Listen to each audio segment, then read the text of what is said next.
খোঁটা দিয়ে কথা বলা মানুষের স্বভাবের ভালো কোনো দিক নয়।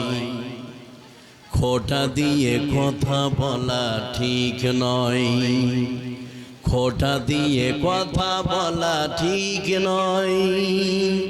খোঁটা দিয়ে কথা বলা মানুষের স্বভাবের ভালো কোনো দিক নয়।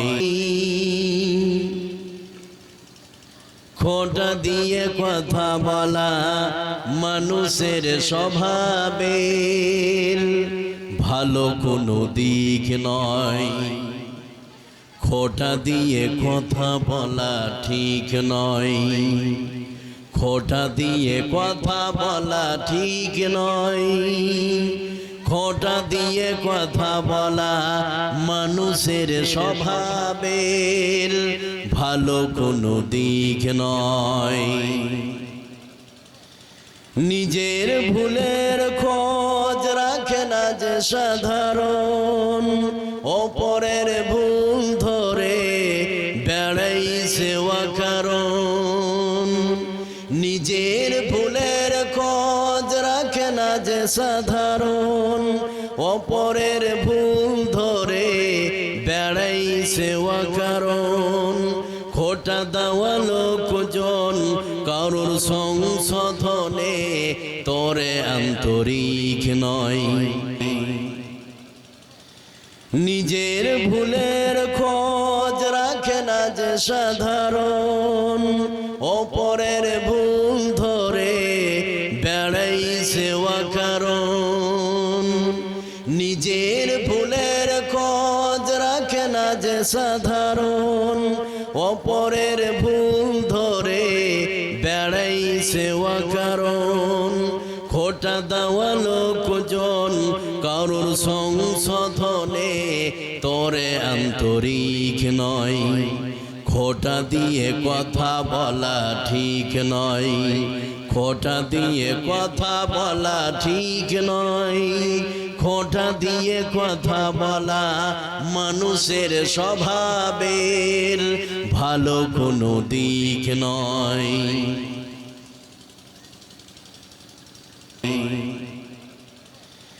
নিজের ভুলের খোঁজ রাখে না যে সাধারণ, অপরের ভুল ধরে বেড়াইছে অকারণ। নিজের ভুলের খোঁজ রাখে না যে সাধারণ, অপরের ভুল ধরে বেড়াইছে অকারণ। খোঁটা দেওয়া লোকজন কারোর সংশোধনে তোরে আন্তরিক নয়। খোঁটা দিয়ে কথা বলা ঠিক নয়, খোঁটা দিয়ে কথা বলা ঠিক নয়। খোঁটা দিয়ে কথা বলা মানুষের স্বভাবের ভালো কোনো দিক নয়। উপস্থিত আজকের সভার মাননীয় ও সম্মানীয় ও যোগ্যতম সম্পন্ন আলেমে দ্বীন, আজকের সভাপতি সাহেব, সামনের বসে থাকা ভাই ও আব্বাজানেরা, তার পাশেই বসে থাকা মা ও বোনেরা, আমাদের আজকে প্রথম কাজ হচ্ছে এই মহান আল্লাহ পাকের প্রশংসা করা। প্রশংসার পূর্বে দুটি কথা বলবো আপনাদের উদ্দেশ্যে, তারপরে আমি সুন্দর করে আদবের সহিত মহান আল্লাহ পাকের প্রশংসা করব। সে দুটি কথা কি? এখানে যতগুলো লোক বসে আছেন আবার কথা দুটি আগে শুনুন, তারপরে আমরা আদবের সহিত মহান আল্লাহ পাকের প্রশংসা করব। নাম্বার 1, এই কাছে জেনারেটর রেখেছে। কোন ইঞ্জিনিয়ার শিখিয়েছিল যে 10 হাত দূরে জেনারেটর রাখবে? এতদিন মাহফিল করছে, প্যান্ডেল নিয়ে যাচ্ছে, জেনারেটর নিয়ে যাচ্ছে। কোন ইঞ্জিনিয়ার বলেছিল যে এখানে জেনারেটর না রাখলে হবে না? জেনারেটরটা কম করে আপনার 500 মিটার দূরে রাখতে হবে। কথা বুঝছেন না? আপনারা সম্পূর্ণ কথা বুঝতে পারবেন না। আমি তো ব্যালেন্স পাচ্ছি না, একটা আওয়াজ আসছে। এটা এক নম্বর কথা ছিল। নাম্বার 2, যেভাবে আপনারা বসে আছেন আমার কোনো ভাষা নাই, তবুও একটু বলতে হয়। সেটা কি, যে আপনারা ছড়িয়ে ছিটিয়ে বসে আছেন। এখানে যতগুলো লোক আপনারা বসে আছেন, আমার বয়সে যারা বড় আছেন তাদেরকে বাপ বলছি, আমার সমবয়স্ক যারা আছেন তাদেরকে দাদা বলছি, আমার ছোট যারা আছেন তাদেরকে স্নেহের ভাই বলছি। সকলকে ঐক্যবদ্ধভাবে একচাটিয়ে আমি আহ্বান করব যে একটু সকলে উঠবেন। যারা বড় আছেন বাপ বলছি, বাপ একটু উঠেন। আর যারা আমার সমবয়স্ক আছেন তাদেরকে দাদা বলছি, দাদা একটু উঠেন।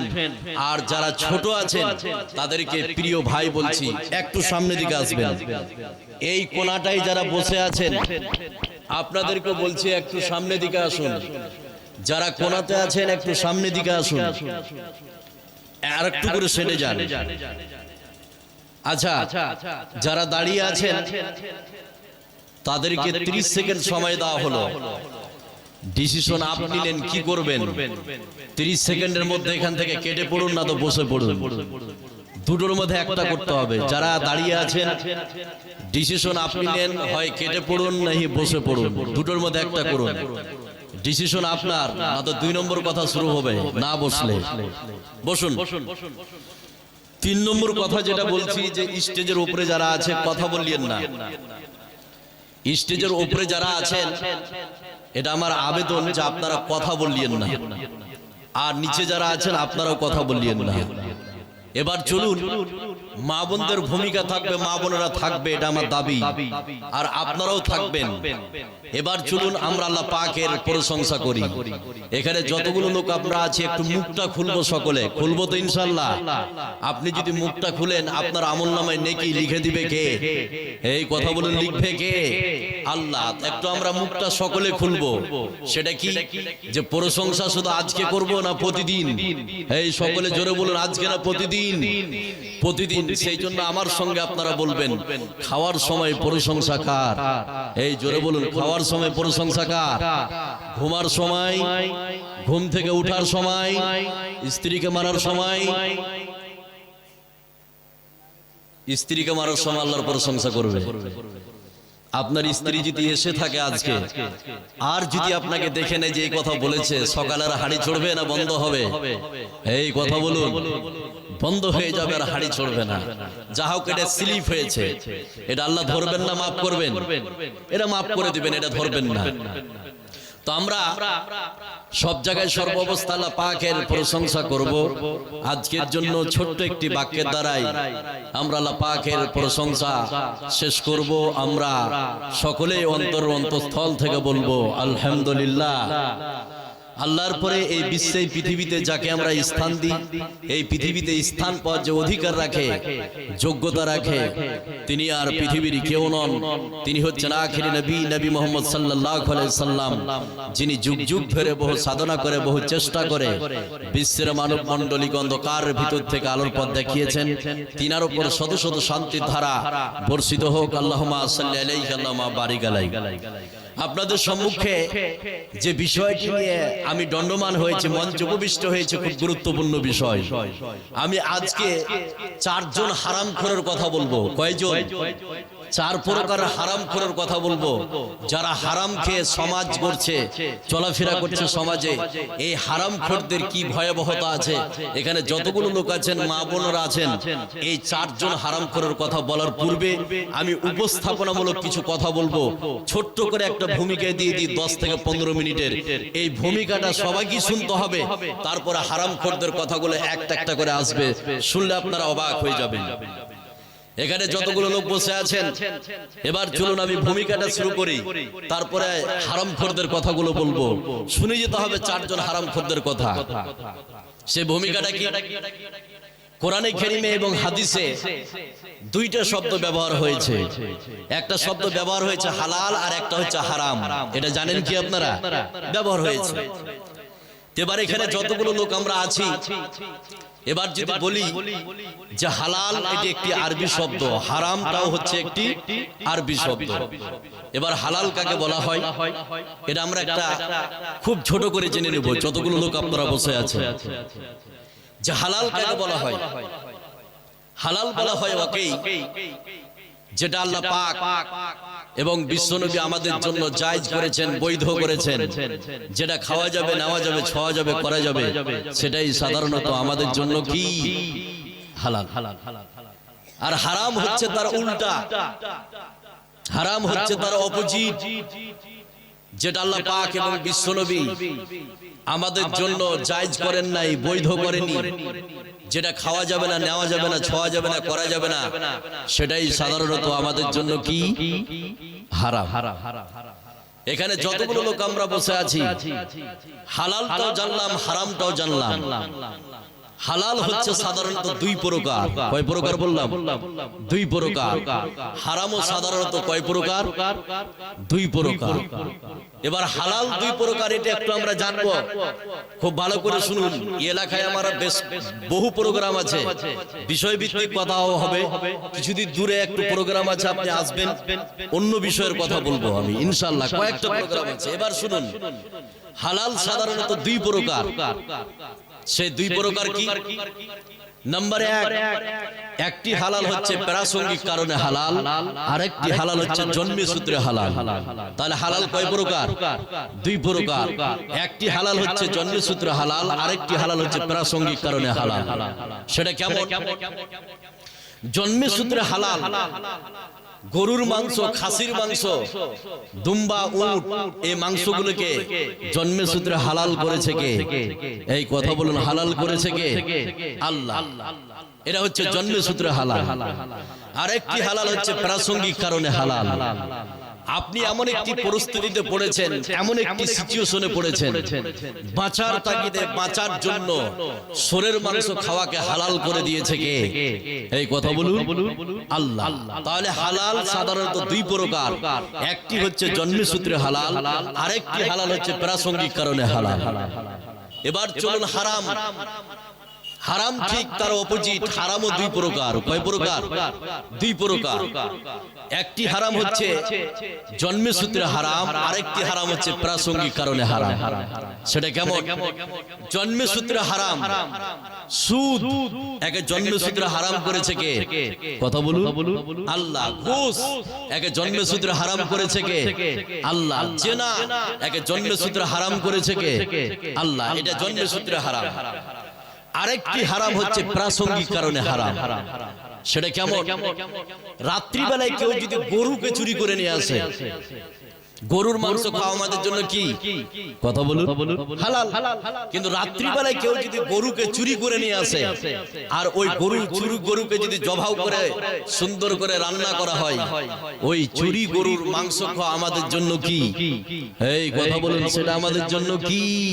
হারাম। তাহলে এখানে হারাম কেন হলো? এখানে চুরি সংগঠিত হয়ে যাওয়ার কারণে এই মাংসটাকে হারাম করে দিয়েছে কে? আল্লাহ। এবার আসি একটা ওসুল আপনাদেরকে বলি। এই বিশ্বে, পৃথিবীতে আপনি চোখ দিয়ে যা কিছু দেখতে পাচ্ছেন, নারী পুরুষ, বিশ্বের সব কিছু হচ্ছে আমাদের জন্য হালাল। বিশ্বের সব কিছু আমাদের জন্য কি? কথা বলুন, হালাল। যেটা আল্লাহ পাক এবং বিশ্বনবী আমাদের জন্য হারাম করেছে, সেটা ছাড়া বিশ্বের সব কিছুকে হালাল করে দিয়েছে কে? আল্লাহ। হালাল শব্দটি কোরআন এবং হাদিসে ব্যাপক অর্থে বর্ণিত হয়েছে, এর বিশালতা হচ্ছে অনেক বড়। আর হারাম শব্দটি কোরআন এবং হাদিসে বর্ণিত হয়েছে খুব সিম্পল অর্থে, খুব ছোট অর্থে। সেটা কেমন? ছোট্ট একটা উদাহরণ দিলে আপনারা বুঝতে পারবেন, তারপরে আয়াতের দিকে চলে যাব। খুব ভালো করে শুনুন যে হালাল, বিশ্বের সব কিছু হচ্ছে হালাল, যেটা আল্লাহ পাক এবং বিশ্বনবী আমাদের জন্য হারাম করেছে, সেটা ছাড়া বিশ্বের সব কিছুকে হালাল করে দিয়েছে কে? আল্লাহ। এবার উদাহরণটা কি? খুব ভালো করে শুনুন। এখানে দুইটা লরি দাঁড় করানো আছে। একটা লরিতে আছে আপনার বাঁধাকপি, আর একটা লরিতে লোড আছে সরষা। সরষা বুঝছেন? সরষা। এবার যদি আপনাদেরকে বলি, ভাই আপনি গুনতে শুরু করেন, কোনটা গুনে তাড়াতাড়ি শেষ করতে পারবেন? কোনটা গুনে শেষ করা যাবে? কথা বলুন। যেটাতে কপি, বাঁধাকপি বা ফুলকপি আছে, সেটা কি গুনে শেষ করা যাবে? আর যেটাতে সরষে লোড আছে, সেটা গুনে শেষ করা সম্ভব নয়। তো যেটাই গুণে শেষ করা যাবে না সেটাই হচ্ছে হালাল। সেটাই কি হালাল। হালালটাকে আল্লাহ পাক আনলিমিটেড করে দিয়েছে, আর হালালটাকে আল্লাহ পাক সীমিত করে দিয়েছে।